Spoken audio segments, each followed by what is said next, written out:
The mystery of America's vanished Roanoke colony, established in the early days of the New World, has perplexed historians for centuries. In 1587, a group of English settlers, led by Governor John White, arrived on Roanoke Island off the coast of North America. However, within 3 years, they had completely disappeared. Governor White had left to gather necessary supplies from England, and upon his return, found an abandoned, overgrown colony. One of the most enduring mysteries in American history, the fate of the Roanoke settlers has spurred numerous theories over the years. The most famous clue left behind was the word Croton carved into a tree, along with crow on another tree. The prevailing theory is that the settlers may have left Roanoke for Croton Island, known as Hatteras Island today, about 50 miles to the southeast. It's speculated that they merged with the indigenous Hatteras people, utilizing their knowledge of the region to survive. Some even suggest that the descendants of these settlers later intermarried with the Hatteras, as indicated by the appearance of individuals with gray eyes, hinting at European genetic influence. Other theories propose that the settlers may have faced hostile natives, as one legend suggests a chief of the Potiskey tribe confessed to massacring them to ward off threats predicted by native holy men. However, this theory lacks substantial evidence. There's also the possibility that Spanish forces, who had detailed records of the settlement, might have attacked the colony. Another theory posits that the colonists, weary of waiting for supplies, decided to attempt the return trip to England without assistance.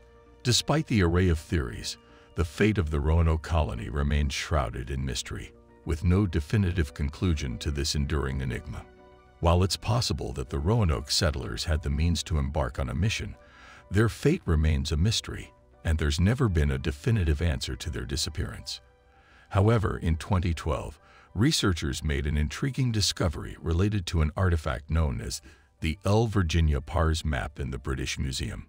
This map, created by Governor John White in 1585, displayed early colonies along the eastern coast of North America, including the fledgling Roanoke Island settlement.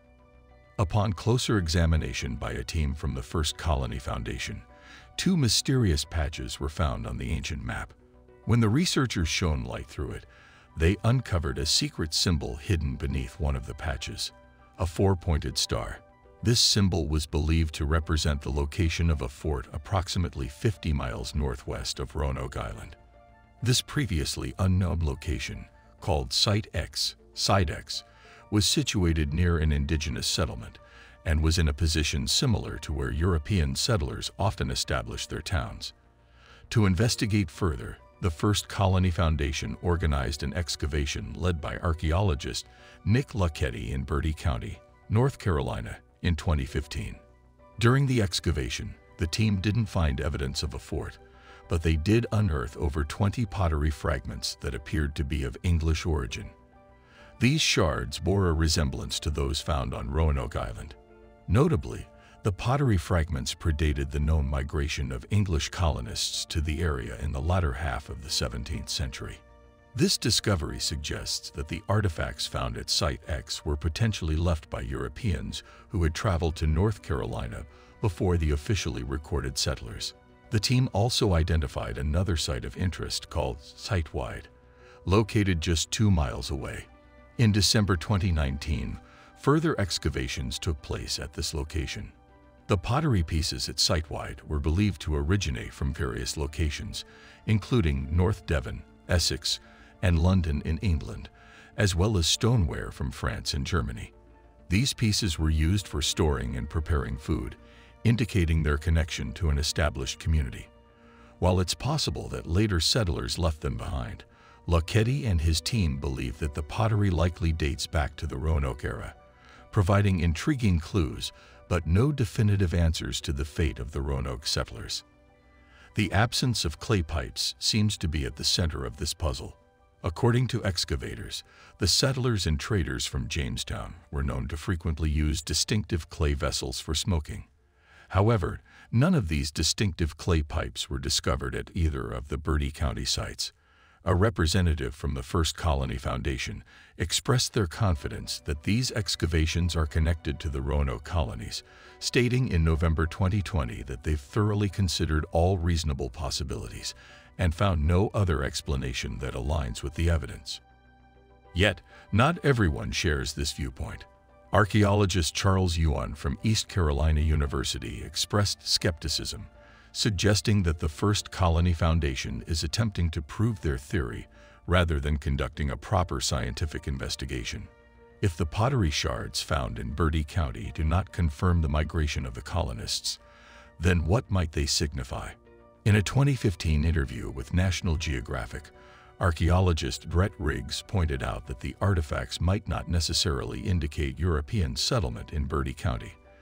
These pottery pieces could have been discarded by members of the indigenous community, only to be uncovered and perplex experts centuries later.